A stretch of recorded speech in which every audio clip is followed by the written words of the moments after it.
Welcome to the नोवर Nikhil learning app. इस app को स्टूडेंट्स के प्रॉब्लम को सॉल्व करने के लिए डेवलप किया गया है। इस ऐप के अंदर आप लेटेस्ट गवर्नमेंट जॉब्स, रिजल्ट्स और एडमिट कार्ड के अपडेट्स पा सकते हैं। साथ ही साथ आप इन सारे ऐप्स को कैटेगरीज, क्वालिफिकेशन एंड लोकेशन के हिसाब से भी देख सकते हैं। इसके अलावा आपको गवर्नमेंट जॉब्स और डिफरेंट एग्जामिनेशन के प्रीवियस ईयर के क्वेश्चन पेपर्स को भी डाउनलोड करने का ऑप्शन मिलता है। आप इस ऐप को डाउनलोड कर सकते हो एंड्रॉइड प्ले स्टोर से और आप इस ऐप को 5 स्टार देना ना भूलें।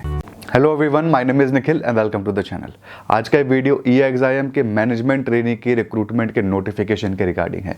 ई-एग्जाम मतलब export import bank of India. ये one of the apex institute है। इसी की वजह से मैं वीडियो बना रहा हूँ, वरना मैं इतने कम पोस्ट 60 पोस्ट इसके अंदर निकले हुए हैं, इसके ऊपर वीडियो नहीं बनाता। बट बहुत अच्छी अच्छी चीज़ें हैं इस पोस्ट के अंदर, जिसके लिए मैं ये वीडियो बना रहा हूँ। आप इस वीडियो को पूरा ज़रूर देखिएगा। ई-एग्जाम जो है वो एपेक्स बैंक है हमारे कंट्री का। मैं पर्सनली इसको स्टेट बैंक से भी ऊपर मानता हूँ। IBPS पहले लेता था इसका रिक्रूटमेंट, बट अब से क्या हो रहा है कि ये ई-एग्जाम खुद अपने रिक्रूटमेंट निकाल रहा है। हज़ारों चीज़ें हैं जो इसके अंदर नहीं है। एजुकेशन क्वालिफिकेशन आपको समझ में नहीं आया होगा, आपको लग रहा आया होगा, बट मैं अभी समझाऊंगा तो आपको उसके अंदर डेवलपमेंट्स के बारे में पता चलेगा। तो ध्यान से आप वीडियो को आगे देखिएगा। और अगर आप एक सीरियस कैंडिडेट की तरह इस एग्जामिनेशन की तैयारी करना चाहते हो, या फिर आगे आने वाले SBI PO की तैयारी आप कर रहे हो, तो मैं कोर्स आपको रिकमेंड करना चाहता हूं, जो कि है आपका ऑलिव बोर्ड का एक्सप्रेस बैच। पिछले वीडियोस में भी मैंने रिकमेंड किया है, अभी भी कर रहा हूं। सबसे पहले आपको जो इंपॉर्टेंट चीज़ है ये बताता हूं कि ऐसी कोई भी चीज़ नहीं है जो फिलहाल इस कोर्स के अंदर कवर्ड ना हो। चाहे आपका लाइव क्लासेस हो, चाहे आपका मॉक टेस्ट हो, चाहे आपका प्रीलिम्स मेंस तक की तैयारी हो, हर एक चीज़ उसके अंदर कवर्ड है। हिंदी इंग्लिश दोनों ही लैंग्वेज में है और उसके प्राइस भी बहुत ज़्यादा कम है। आप मेरा कूपन कोड यूज़ कर सकते हो KNIK और उसके अंदर आपको 72% का आई थिंक ऑफ उसके ऊपर चल रहा है। तो 1300-1400 का आई थिंक कुछ आपको कोर्स पड़ेगा, तो काफ़ी ज़्यादा सस्ता पड़ेगा। ई-एग्जाम के अंदर काम आएगा, IBPS के अंदर काम आएगा, SBI के अंदर काम आएगा, जितनी भी आगे आने वाले बैंकिंग एग्जाम है ना, सब कुछ काम आएगा। SBI PO बाप है सबका, और एक बार उसकी तैयारी होगी तो सारे एग्जामिनेशन की तैयारी आपकी उसके अंदर हो जाएगी। तो लिंक डिस्क्रिप्शन में अवेलेबल है, ज़रूर चेकआउट करें। अब वापस आते हैं हमारे नोटिफिकेशन के ऊपर। ई-एग्जाम के बारे में ना मैं आपको कुछ डिटेल पहले दे देता हूँ कि ये कितना इम्पॉर्टेंट है। ई-एग्जाम हमारा एपेक्स इंस्टीट्यूशंस में से एक है। एपेक्स इंस्टीट्यूशन होते हैं टॉप नॉच इंस्टीट्यूशंस होते हैं किसी एक पर्टिकुलर फील्ड के, उनको एपेक्स कहते हैं। कितने हैं हमारे पास? 5 हैं। 5 अलग अलग फील्ड्स के हैं। जैसे एग्रीकल्चर के अंदर हमारा NABARD है, national bank for agriculture and rural development. उसके बाद हमारा ई-एग्जाम है import export bank of India. उसके बाद हमारा नेशनल हाउसिंग बैंक है। उसके बाद हमारा IDBI है, industrial development bank of India. उसके बाद हमारा SIDBI है, small industrial development bank of India. तो ऐसे ऐसे हमारे एपेक्स इंस्टीट्यूशंस हैं जिसके अंदर आपका ई-एग्जाम भी आता है। तो ये one of the best institutions में से एक है जिसके अंदर आप नौकरी पा सकते हो। तो चलिए अब हम अपने नोटिफिकेशन के ऊपर आते हैं। तो 19 दिसंबर 2020 से आप इसका फॉर्म अप्लाई कर सकते हो, 31 दिसंबर 2020 तक। बहुत कम ब्रैकेट दिया गया है, जितनी जल्दी हो सके आप इस फॉर्म को भर देना। लिंक डिस्क्रिप्शन में अवेलेबल है नोटिफिकेशन की, हर एक चीज़ की। आप वहाँ से चाहो तो चीज़ें डाउनलोड कर सकते हो और पढ़ सकते हो।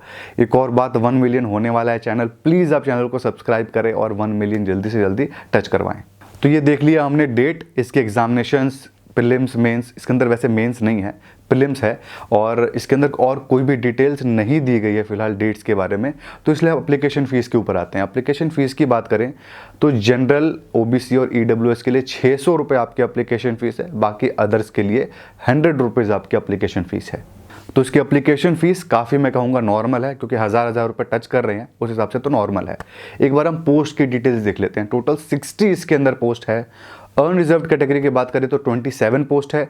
SC के लिए 8 पोस्ट है, ST के लिए 4 पोस्ट है, OBC के लिए 16 पोस्ट है, EWS के लिए 5 पोस्ट है। तो ये टोटल 60 पोस्ट है। मैं पर्सनली ये समझता हूँ कि जितने भी कम पोस्ट वाले रिक्रूटमेंट होते हैं उसके अंदर कैटेगरीज जो होती हैं उसके अंदर कम परसेंटेज रखा जाए। बिकॉज 60 में से सिर्फ 27 मिला जनरल को, एटलीस्ट 40 सीट्स मिलना चाहिए था जनरल कैंडिडेट्स के लिए। बट स्टिल जो भी है, लॉ हमारा है, ऐसा ही है।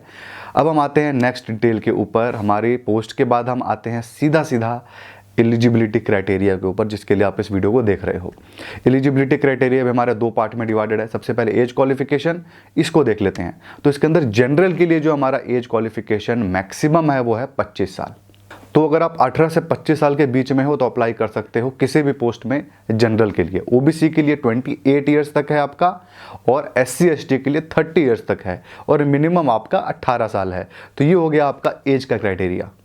तो एज के क्राइटेरिया के बाद हम आते हैं एजुकेशन क्वालिफिकेशन के ऊपर। इसके अंदर टोटल 5 डिफरेंट टाइप के नौकरियां हैं। देखना स्टार्ट करते हैं पहले जॉब से। और एक बात इसके अंदर ये नहीं बताया गया है कि जो 5 अलग अलग टाइप के पोस्ट हैं उसके अंदर हर एक पोस्ट में कितनी सीट्स है, ऐसा नहीं बताया गया है। जनरली बता दिया गया है 60 सीट है। और इसके अंदर जो 5 अलग अलग टाइप के पोस्ट है ना, पांचों आपको मैनेजमेंट ट्रेनी ही है। मैनेजमेंट ट्रेनी मतलब सबसे एक आपका बेसिक लेवल की जो शुरुआत होता है मैनेजमेंट लेवल का, हायर मैनेजमेंट लेवल का, वो होता है मैनेजमेंट ट्रेनी। यानी कंपनी के टॉप मैनेजमेंट में जो भी लोग आगे बढ़ते हैं वो सबसे पहले मैनेजमेंट ट्रेनी ही होते हैं। तो टोटल इसके अंदर 5 डिफरेंट टाइप के मैनेजमेंट ट्रेनी हैं। जो सबसे पहला है इसके अंदर management trainee corporate loans, advances, project trade, इसके बाद आपका risk management, compliance, treasury and accounts. तो इस टाइप का ये बेसिकली आपका फाइनेंस वाला पोजीशन है। मैनेजमेंट ट्रेनी फाइनेंस लेके चलिए आप इसको। इसका एजुकेशन क्वालिफिकेशन ध्यान से देखते हैं। अगर आपने MBA किया है या फिर पोस्ट ग्रेजुएशन डिप्लोमा किया है किसके अंदर, फाइनेंस फील्ड के अंदर, या फिर आप चार्टेड अकाउंटेंट हो तो आप इस फॉर्म को भर सकते हो। सिर्फ इतने पे नहीं रुकेगा ये, आगे और भी चीज़ें हैं। ये बेसिक हो गया। MBA या फिर पोस्ट ग्रेजुएशन डिप्लोमा मैनेजमेंट और फाइनेंस के अंदर दोनों चीज़ें आपके फाइनेंस में होना चाहिए। और अगर इनमें से आप कुछ नहीं हो तो या तो आप एक चार्टेड अकाउंटेंट हो तो आप अप्लाई कर सकते हो। याद रखिएगा, चार्टेड अकाउंटेंट कंपनी सेक्रेटरीट नहीं कर सकता, या CWA कॉस्ट अकाउंटेंट नहीं कर सकता है। तो इन तीनों में से हो तो कर सकते हो। सबसे पहले चार्टेड अकाउंटेंट की बात करते हैं। सिर्फ CA हो तो काफ़ी है, कोई परसेंटेज वगैरह किसी चीज़ को नहीं देखना है। CA आप सिंपल CA हो तो अप्लाई कर सकते हो, कोई CA के लिए इसके अंदर क्राइटेरिया नहीं है। तो ये समझ में आया आपको कि कोई भी CA इसके अंदर अप्लाई कर सकता है। अब हम वापस आते हैं MBA और PG डिप्लोमा के ऊपर। इसके अंदर कई सारे क्राइटेरिया हैं। सबसे पहला क्राइटेरिया जो आपका MBA और PG डिप्लोमा होगा वो दोनों आपके मिनिमम 2 साल के होने चाहिए। 2 साल से कम वाले अप्लाई नहीं कर सकते। MBA तो 2 साल का ही होता है, PG डिप्लोमा 1 साल के भी होते हैं। तो 1 साल वाला नहीं, 2 साल वाला चाहिए। ये आपका पहला क्राइटेरिया। उसके बाद आपके PG डिप्लोमा में, MBA में, दोनों में 60% से ज़्यादा मार्क्स होने चाहिए, तभी आप अप्लाई कर सकते हो। सिर्फ इतना ही नहीं, ग्रेजुएशन में भी आपके 60% से ज़्यादा मार्क्स होने चाहिए तो ही आप अप्लाई कर सकते हो। तो ग्रेजुएशन 60% प्लस MBA 60% तो ही आप अप्लाई कर सकते हो, वरना अप्लाई नहीं कर सकते। तो 2 साल का कोर्स हुआ, 60% हुआ, फाइनल ईयर के स्टूडेंट अप्लाई कर सकते हैं। इसके अंदर 60% आपका अगर नहीं आया है अभी तक, आपको लग रहा है आ जाएगा, तो भी आप अप्लाई कर सकते हो। लेकिन फाइनल ईयर के जो स्टूडेंट होंगे वो 30 सितंबर 2021 से पहले आपको पास हो जाना चाहिए, और 60% का सर्टिफिकेट दिखाना है आपको कि 60% से ऊपर है, वरना सिलेक्ट नहीं करेंगे 30 सितंबर 2021 से पहले। और इसके अंदर एक स्पेशल क्राइटेरिया और है। जितने भी लोगों ने MBA किया है, ध्यान से सुनिएगा, कंफ्यूजिंग है, ठीक है। जितने भी लोगों ने MBA किया या PG डिप्लोमा का या फिर चार्टर्ड अकाउंटेंट बने हो, कब बने हो, 2019 में या 2020 में बने होंगे, या 2021 में बनने वाले होंगे। 2019, 20 और 21, सिर्फ जो इस 3 सालों में पास हुए हैं या पास होने वाले हैं वो ही अप्लाई कर सकते हैं। ये एक अच्छी बात लगी, क्योंकि क्या होता है, जो आपके एक्सपीरियंस होल्डर होते हैं, बाकी में तो डिमांड करता है हमको एक्सपीरियंस चाहिए 5 साल 7 साल, ये ऐसा बोल रहा है कि एक्सपीरियंस वाले नहीं चाहिए, सिर्फ फ्रेशर ही चाहिए। 2019, 20 या 21 में जो पास हुए हैं या होने वाले हैं वो ही अप्लाई कर सकते हैं। इससे पहले वाले जो पास हुए हैं वो अप्लाई नहीं कर सकते इसके अंदर। तो ये एक इंपॉर्टेंट है आपका। ये आपका management training, finance, corporate loan, जो भी इसका नाम था, उसका एलिजिबिलिटी क्राइटेरिया है। तो ये देखा हमने पहला पोस्ट। आते हैं सेकंड पोस्ट पे, जो कि है मैनेजमेंट ट्रेनिंग लॉ। इसके अंदर बहुत सिंपल है, अगर आपने LLB किया है 60% मार्क्स के साथ तो आप अप्लाई कर सकते हो। इसके अलावा कोई और रिक्वायरमेंट नहीं है। हाँ, वो फ्रेशर वाली रिक्वायरमेंट यहाँ पर भी है। इसके अंदर लिखा है रिसेंटली आपको पास होना चाहिए। तो रिसेंट पास होने का मतलब इसने हमको पहले पोस्ट में समझा दिया था। 2019, 20 या 21 में पास होने वाले हो तो आप अप्लाई कर सकते हो। LLB खुद एक ग्रेजुएशन वाला कोर्स है, तो 60% इसके अंदर आपका मिनिमम होना चाहिए। अगर आप LLB 12th के बाद से स्टार्ट किया है तो 5 साल का होगा, तो ये 5 साल का मिला करके 60% ज़्यादा होना चाहिए। अगर आप ग्रेजुएशन के बाद कर रहे हो तो 3 साल का होगा, तो उसके अंदर भी आपका 60% से मार्क्स ज़्यादा होना चाहिए, ठीक है। और जिन लोगों ने ग्रेजुएशन प्लस LLB किया होगा, इसके अंदर लिखा है मिनिमम 60% मार्क्स इन ग्रेजुएशन, ठीक है। तो इसके अंदर बहुत कंफ्यूजिंग है, बहुत ट्रिकी है क्या इसके अंदर समझा जाए। लेकिन ये चीज़ तो सिंपल है, ग्रेजुएशन में अगर आपके 60%, अगर आपके ग्रेजुएशन मान लो आपने बीकॉम किया हुआ है पहले, उसके बाद आपने एलएलबी किया, तो इसके अंदर लिखा है 60% मार्क्स इन ग्रेजुएशन कंपलसरी है। तो अब वो वहाँ पे डिपेंड करता है डॉक्यूमेंट वेरिफिकेशन वाले के ऊपर। अगर आपके बीकॉम के अंदर 60% ज़्यादा नहीं थे और आपके एलएलबी के अंदर ज़्यादा हैं तो आप अप्लाई कर ही देना, क्योंकि वहाँ पे जाकर के चीज़ें सेटल हो जाएंगी।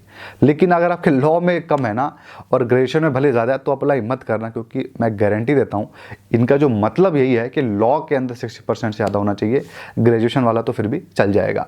लेकिन स्टिल दोनों में ही ये मांग रहा है। इसका जो लिटरली मीनिंग अगर मैं लूँ कि लिटरली जो लिखा है उसका क्या मतलब है, तो दोनों के अंदर आपका ग्रेजुएशन के अंदर भी एलएलबी के अंदर भी 60% मांग रहा है, और जिन्होंने 12th के बाद एलएलबी किया होगा उसको तो एक ही डिग्री है तो उसको तो 60% लाना का जरूरी ही है।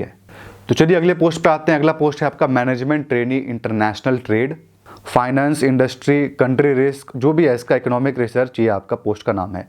इसके अंदर कौन अप्लाई कर सकता है? फ्रेश पोस्ट ग्रेजुएट, अगेन 2019-20-21 वाला कॉन्सेप्ट। किसके अंदर पोस्ट ग्रेजुएशन चाहिए? Economics with specialisation in international trade और फाइनेंशियल इकोनॉमिक्स और इंडस्ट्रियल इकोनॉमिक्स और एग्रीकल्चर इकोनॉमिक्स, ये हो गया। इसके अंदर अगर आपका पीजी है प्लस उस पीजी के अंदर आपका 60% मार्क्स से ऊपर है और ग्रेजुएशन में भी 60% मार्क्स से ऊपर है तो आप अप्लाई कर सकते हो। अब हमारा अगला पोस्ट है मैनेजमेंट ट्रेनी आईटी। ये आईटी एक लौता पोस्ट है जिसके अंदर ग्रेजुएट्स अप्लाई कर सकते हैं, बाकी सब में तो पीजी वाले थे, इसके अंदर ग्रेजुएट्स अप्लाई कर सकते हैं। कौन? बीटेक। किस फील्ड में? तो बीटेक या बीई आपको होना चाहिए कंप्यूटर साइंस के अंदर, या फिर इंफॉर्मेशन टेक्नोलॉजी के अंदर, या फिर इलेक्ट्रॉनिक्स एंड कम्युनिकेशन के अंदर, ठीक है। और इसके अंदर 60% मार्क्स से ज़्यादा आपका होना चाहिए। अगर ये नहीं है तो आपने अगर ग्रेजुएशन किया है प्लस आपने एमसीए किया है, मास्टर इन कंप्यूटर एप्लीकेशन, और दोनों के अंदर ही सेपरेटली 60% से ज़्यादा हैं तो आप अप्लाई कर सकते हो। तो बीटेक 60% से ऊपर वाले और दूसरे फील्ड के अप्लाई नहीं कर सकते, जो यहाँ लिखा है सिर्फ वही, ठीक है। और इसके अलावा graduate plus MCA 60% marks separately, तो आप अप्लाई कर सकते हो। तो चलिए अब हम अपने नेक्स्ट पोस्ट पे आते हैं। अगला पोस्ट है हमारा मैनेजमेंट ट्रेनी एचआर यानी ह्यूमन रिसोर्स। ये सबसे कंफ्यूजिंग है, ऐसा लग रहा है कि किसी ने नशे में आकर के इसका एलिजिबिलिटी क्राइटेरिया लिखा है। आप लिटरली एक बार पढ़ के देखिए क्या लिखा है। Post graduates in any discipline with diploma और डिग्री इन एचआर और पर्सनल मैनेजमेंट। इसका क्या मतलब हुआ? अगर कोई नॉर्मल बच्चा पढ़ेगा तो उसको समझ में ही नहीं आएगा। Post graduate in any discipline, PG degree चाहिए किसी भी डिसिप्लिन में, साथ में डिप्लोमा और डिग्री चाहिए एचआर के अंदर। मतलब मांगना क्या चाहता है? तो इसको पीजी तो किसी में भी चाहिए और डिग्री डिप्लोमा आपका एचआर में मांग रहा है, इसका मतलब क्या है? तो यहाँ पे कंफ्यूज मत होइए, मैं आपको समझाता हूँ इसका क्या मतलब है।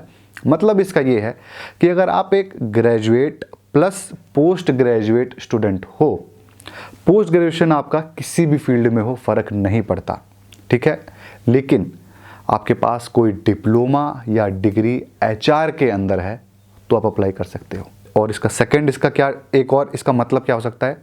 मतलब क्या हो सकता है? दोनों मतलब है वैसे उसका। ग्रेजुएशन प्लस आपका पोस्ट ग्रेजुएशन एचआर के अंदर है, यानी अपना एमबीए एचआर हो, पीजी डिप्लोमा एचआर हो तो आप अप्लाई कर सकते हो, ठीक है। ये भी अप्लाई कर सकते हैं। इसके अलावा दूसरा मैंने कंडीशन बताया, पीजी आपका किसी में भी है, ग्रेजुएशन किसी में भी है, या फिर ग्रेजुएशन आपका एचआर में ही है तो भी आप अप्लाई कर सकते हो, पीजी किसी में भी हो, या फिर आपका दोनों पीजी और डिग्री दोनों किसी और चीज़ में, साथ में आपने एक डिप्लोमा कर रखा है एचआर के अंदर अलग से, तो भी आप अप्लाई कर सकते हो। और इसके अंदर 60% मार्क्स ज़रूरी है पोस्ट ग्रेजुएशन के अंदर, या फिर जो आपका डिप्लोमा है उसके अंदर, जो भी एचआर से रिलेटेड है ना उसके अंदर 60% मार्क्स से आपको ज़्यादा आना चाहिए। तो ये था एलिजिबिलिटी क्राइटेरिया। आपको समझ में आया होगा मैं क्यों कह रहा था कंफ्यूजिंग है। कंफ्यूजिंग था बच्चों के लिए, तो यहाँ पर मैंने सारे आपके एलिजिबिलिटी के डाउट्स क्लियर कर दिए। अगर किसी के अंदर भी आप पास हो रहे होगे ना एलिजिबिलिटी, मैं कहूँगा ज़रूर अप्लाई करिए। 60 पोस्ट देख के मत डरिए, बहुत कम कॉम्पिटिशन होने वाला है, वन ऑफ द बेस्ट नौकरी होने वाली है। क्यों होने वाली है ये भी बता देता हूँ। सबसे पहले ई एग्जाम जो बैंक है इसकी सैलरी के बारे में बात कर लेते हैं।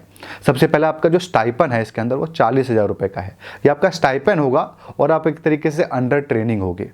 जब आप 2 साल का ट्रेनिंग पीरियड एक तरीके से आपका ओवर हो जाएगा और आप इसके अंदर डेप्यूटी मैनेजर बन जाओगे तो आपका 17 लाख का पैकेज होगा। ये आपका पहला एक तरीके से पोस्ट होगी जो आपको मिलेगी आफ्टर ट्रेनिंग।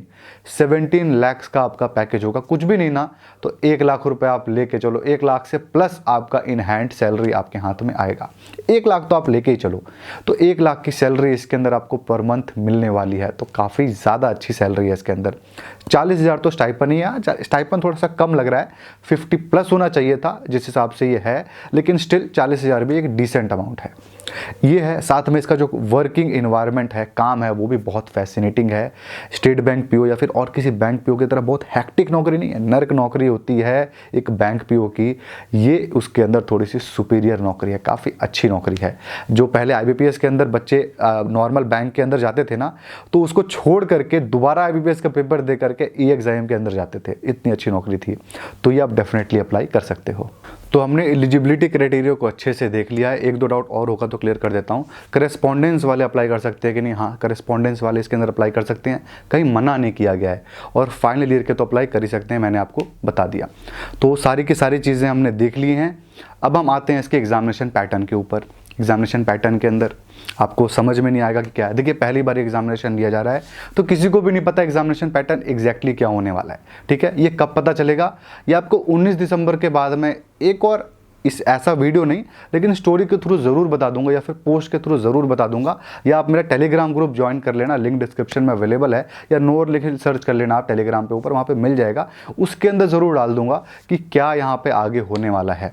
तो इसका एग्ज़ाम का पैटर्न जो सामने आया है, वैसे मैं श्योर ही हूँ क्या होने वाला है। एग्जामिनेशन पैटर्न एग्जैक्टली आपका आईबीपीएस पीओ के जैसा ही होने वाला है, लेकिन रिटन एग्जामिनेशन के अंदर भी सबको नहीं बुलाने वाले, ये आपके फॉर्म्स को भी छांटने वाले हैं। अगर 10,000 फॉर्म्स इसके पास गिर रहे हैं तो वो उनको अंदर भी छांटेंगे कि किससे रिटन एग्जामिनेशन लें, और उसके बाद सिलेक्टेड कैंडिडेट से रिटन एग्जामिनेशन लेंगे। और उसका पैटर्न भी मैं आपको बता दे रहा हूँ कि इसी के बेसिस पे होगा जैसा आपका आईबीपीएस पीओ या फिर बैंक पीओ होता है। इसके अंदर बस एक पेपर आप एक्स्ट्रा लगा लेना कंप्यूटर साइंस का, ठीक है। तो आपका एग्जैक्टली आईबीपीएस वाली बुक्स भी यहाँ पर चलेगी। बुक्स की मैं अगर बात कर लूँ तो इसके अंदर सिंगल बुक तो कोई भी फिलहाल अवेलेबल नहीं है। इंग्लिश इसके अंदर बहुत इंपॉर्टेंट है, तो एसेंशियल इंग्लिश आती है दिशा पब्लिकेशन की, काफ़ी अच्छी बुक है। लेटेस्ट एडिशन है 2020 का, एकदम नया एडिशन निकला हुआ है लेटेस्ट पैटर्न के हिसाब से, तो वो आपका यहाँ पर काम आएगा। इसके साथ और आपका जीके के लिए बात करें, बैंकिंग अवेयरनेस के लिए बात करें, मैं आपको हमेशा बताता हूँ बैंकिंग अवेयरनेस के लिए भी एक किताब है, रेड ब्लैक कलर की, बहुत खूबसूरत किताब है, मैं यहाँ पे डिस्प्ले कर दूंगा आपको, उसको आप परचेस कर सकते हो। बैंकिंग अवेयरनेस के लिए तो बहुत अच्छी किताब है। अब बात करें कंप्यूटर की, जो कि इसके अंदर पेपर होने वाला है। क्यों? क्योंकि इसके अंदर एक नोट भी ऐड किया हुआ था कि कंप्यूटर का नॉलेज कंपलसरी है, ठीक है। तो आपका पेपर लेकर के वो देखने वाला है, कोई डिग्री की रिक्वायरमेंट नहीं है। तो कंप्यूटर के लिए भी जो बुक मैं आपको रिकमेंड करता हूँ वो है सामान्य ज्ञान करके, कंप्यूटर का कुछ है, हिंदी में भी है, इंग्लिश में भी है, लिंक डिस्क्रिप्शन में अवेलेबल है दोनों का, और यहाँ पे डिस्प्ले भी कर दूंगा आपको उसकी इमेज। तो ये हो गई हमारी बुक कंप्यूटर की और जीके से रिलेटेड। अब हम बात करते हैं रीजनिंग के ऊपर। रीजनिंग की बात करूँ तो verbal non verbal reasoning RS Agarwal की आप बुक परचेस कर सकते हो, इतनी मोटी सी बुक है, बहुत अच्छी किताब है। इसके बाद हम बात करें क्वांट का, तो क्वांट के इसके अंदर आप दिशा पब्लिकेशन की जो है आपकी एसेंशियल क्वांट, वो काफ़ी अच्छी बुक यहाँ पे रहेगी, क्योंकि इसके अंदर जो एग्जामिनेशन है वो SSC वगैरह के आसपास भी नहीं होगा, प्योरली बैंक होगा, तो वो बुक आपको यहाँ पे बेटर रहेगी। साथ में अगर आपको बहुत सारी एग्जामिनेशन की तैयारी करते हो तो RS अग्रवाल की फास्ट ट्रैक अर्थमेटिक भी परचेज कर सकते हो। ये हो गई हमारी सारी की सारी बुक्स। इसके अलावा आपको और कोई एक्स्ट्रा बुक की जरूरत मेरे ख्याल से नहीं पड़ेगी। तो हमने बुक्स की बातें देख ली, एक बार मैं आपको सिलेबस बता देता हूँ कि सिलेबस इसका क्या होने वाला है, ठीक है। तो सिलेबस मैं आपको बताने वाला हूँ 5 डिफरेंट टॉपिक का, और सिलेबस तो आपका जो बता रहा हूँ यही होने वाला है, क्योंकि बैंकिंग का एक सिंगल पैटर्न होता है, इसके अलावा और कुछ नहीं होता है। तो आपके 5 टॉपिक्स हैं। सबसे पहला टॉपिक है हमारा क्वांट, उसके बाद है रीजनिंग एबिलिटी, उसके बाद इंग्लिश, उसके बाद कंप्यूटर नॉलेज, उसके बाद जनरल अवेयरनेस। ये 5 टॉपिक के हम सिलेबस देखने वाले हैं। सबसे पहले स्टार्ट करते हैं हमारा रीजनिंग से। पहला टॉपिक है जजमेंट, उसके बाद है figure classification, number series, non verbal series, arithmetic computation, decision making, visual memory, problem solving, analysis, similarities and differences, observation, space visualisation, analytical function और रिलेशनशिप कॉन्सेप्ट्स। ये होगा हमारा रीजनिंग का। अब हम देखते हैं क्वांट का सिलेबस। क्वांट का है आपका डिस्काउंट, उसके बाद ratio, proportion and time, the relation between numbers, mensuration, fundamental arithmetic, decimal and fraction, computation, percentage, average, use of tables and graphs, time and work, number system, natural numbers, profit and loss, time and distance, simple interest and compound interest. इस अब हम देखते हैं English का syllabus. इसके अंदर आपका sentence completion, items and phrases, passage completion, sentence rearrangement, fillers, unseen passage, word formation, theme detection, error spotting, vocab, article, grammar, tense, verb, adverb, synonyms, antonyms, conclusion, subject verb, agreement और reading comprehension. ये आपका जो English का syllabus है ना, इसको देख के डरना नहीं है। ये सिलेबस मैं उस हिसाब से आपको बता रहा हूँ कि एरर स्पॉटिंग के जो क्वेश्चन आते हैं उसके लिए भी कौन कौन से चैप्टर पढ़ने हैं, वो उसका नाम बता दिया। एसेंशियल इंग्लिश से आप पढ़ सकते हो या और किसी बुक से भी आप उन चैप्टर्स को पढ़ सकते हो। अब हम आते हैं कंप्यूटर के ऊपर। कंप्यूटर में आपका इंटरनल यूसेज, उसके बाद computer fundamental, word processing, MS word, operating system, MS PowerPoint, MS Excel और कंप्यूटर सॉफ्टवेयर। इसके बाद हम आते हैं जनरल अवेयरनेस के ऊपर। इसके अंदर है आपका चीफ मिनिस्टर एंड गवर्नर्स, इसके अंदर बैंक वगैरह के भी पता होने चाहिए आपको। Books and authors, sports news, science and technology, Indian financial system, current affairs, abbreviation, government scheme, country capital, currencies और समिट एंड कॉन्फ्रेंसेस। तो ये हो गया आपका सिलेबस। एग्जाम के लिए जितनी भी डाटा था मैंने आपको इस वीडियो में पूरा का पूरा दे दिया है। और सब्सक्राइब, यहाँ तक टिके हो आप तो सब्सक्राइब करके तो ज़रूर जाना यार, 1 मिलियन कंप्लीट करना है, अपने फ्रेंड से भी जरूर शेयर करना। तो बस ये था आज की वीडियो में। आई होप आपको इस वीडियो से फ़ायदा मिला होगा। अगर आपको इस वीडियो से फ़ायदा मिला तो आप इस वीडियो को लाइक ज़रूर करें, कमेंट करें अपने डाउट को, और अगर आपको ऐसे और वीडियोज़ देखने होंगे तो आप इस चैनल को भी जरूर सब्सक्राइब करें। Thank you.